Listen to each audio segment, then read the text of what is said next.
Hello everyone, welcome back to Financial Hub. Today I'm going to guide you on how you can change your password on your Trust Wallet account. For that, make sure that you already have the application on your mobile device and you are already logged in. Now here, enter your passcode.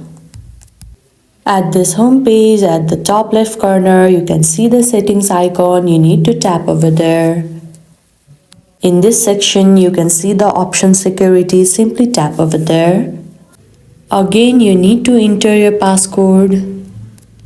Now, at the second, you can see the option passcode. You need to turn it off.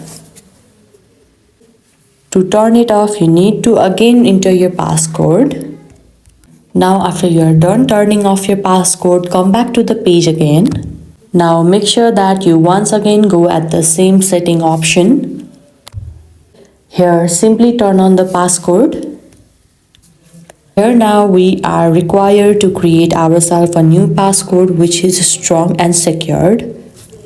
Again, make sure to confirm the passcode that you have set earlier for yourself. And that's it. Now you have changed your passcode for your Trust Wallet account. I hope this video helped. Don't forget to like this video and subscribe our channel Financial Hub. Thank you.